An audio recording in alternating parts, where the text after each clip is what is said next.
नमस्कार दोस्तों, आप देख रहे हैं यूपी न्यूज 9। आज हम आपको लिए चलते हैं बिहार की राजनीति के गलियारों में, जहां पर केंद्रीय मंत्री और हिंदुस्तानी अवाम मोर्चा के प्रमुख जीतन राम मांझी ने एक बड़ा बयान देकर माहौल को और भी ज्यादा गर्मा दिया है। पटना में प्रेस वार्ता के दौरान मांझी ने एनडीए के सहयोगी दलों और विपक्ष दोनों पर ही सीधा निशाना साधा।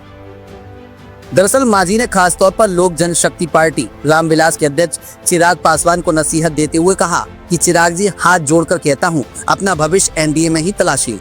इंडिया गठबंधन में जाकर आपको कोई फायदा नहीं मिलेगा, उल्टा मुश्किलों का ही सामना करना पड़ेगा।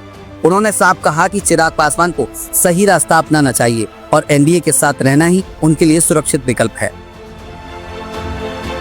चिराग पासवान जी बड़े आदमी हैं, हम उनके बारे में कुछ नहीं कर सकते हैं। इतना मैं उनको जरूर सजेस्ट करूंगा कि एनडीए में रह करके भी अपना भविष्य तलाशिए और नहीं तो फिर गर्दिश पड़िए। इतना ही नहीं, मांझी ने विपक्ष पर भी जमकर हमला बोला। राहुल गांधी की वोटर अधिकार यात्रा को उन्होंने सिरे से खारिज करते हुए कहा कि यह आंदोलन सिर्फ दिखावा है और इसका कोई बड़ा असर बिहार की जनता पर नहीं होने वाला। उन्होंने कहा कि पत्थर पर सिर पटकने से सिर तो फट जाएगा, लेकिन हासिल कुछ नहीं होगा। क्या कहते हैं, पत्थर पर सिर पटकने से क्या होगा? सिर फट जाएगा।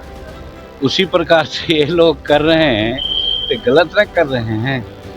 सवाल है कि कोई भी चीज़ है, तालाब में पानी अगर 10 बरस रह गया तो गंदा हो जाता है, और उसी प्रकार से वोटर लिस्ट अगर 10-20 बरस रह गया तो घुसखंडी आ गई, कोई मर गया, कोई भुला गया, कोई बाहर चला गया, तो उसका प्यूरिफिकेशन होना चाहिए ना। तो सबके हित में है, लेकिन वैसे गलत लोगों का नाम का फायदा उठाने वाला लोग ही चला रहा है। मतदाता सूची विवाद पर बोलते हुए मांझी ने कहा कि यह स्वाभाविक प्रक्रिया है। उन्होंने उदाहरण देते हुए कहा कि जैसे तालाब का पानी समय के साथ गंदा हो जाता है, वैसे ही वोटर लिस्ट से मृतकों और बाहर जा चुके लोगों के नाम हटाना जरूरी है। गलत नामों का फायदा उठाने वाले ही इस पर शोर मचा रहे हैं। मांझी यही नहीं रुके, उन्होंने प्रधानमंत्री नरेंद्र मोदी के लाल किले से दिए गए बयान का बचाव करते हुए कहा कि खून और पानी साथ साथ नहीं बह सकते, आतंकवाद और सिंचाई दोनों साथ नहीं चल सकते। हर भारतीय को इस पर गंभीरता से विचार करना चाहिए। एकदम ठीक उन्होंने कहा, दोस्ती थी तो हमने उनको पानी दिया, अब आज वो दूसरे ढंग से देखते हैं तो हम उनको क्यों देंगे? तो एक तरह से हमारा खून भी लेंगे पहलगांव में और जगह में, और दूसरी तरफ मेरा जल भी लेंगे। इसलिए खून और जल एक साथ नहीं चलेगा। एकदम ठीक उन्होंने कहा कि हर भारतवासी को सोचना चाहिए। बिहार में आगामी विधानसभा चुनाव को लेकर मांझी ने संकेत दिए कि एनडीए में सीट बंटवारे पर सहमति लगभग तय है। उन्होंने कहा कि सभी सहयोगी दलों को संतोष करना चाहिए और विपक्ष की ओर से फैलाए जा रहे भ्रम में आने की जरूरत नहीं है।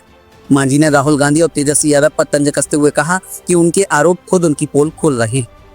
बहरहाल अब स्पष्ट है कि चुनावी मौसम से पहले मांझी का यह बयान एनडीए को मजबूती देने और विपक्ष की रणनीति को कमजोर करने की कोशिश है। बिहार की सियासत में मांझी का रुख एनडीए के लिए एक बड़ा सहारा बन सकता है। अब देखना दिलचस्प होगा कि चिराग पासवान इस संदेश को किस तरह देते हैं और विपक्ष इन तीखे हमलों का क्या जवाब देता है। यानी बिहार की राजनीति में अभी और रंग देखने बाकी हैं। पटना से ब्यूरो रिपोर्ट।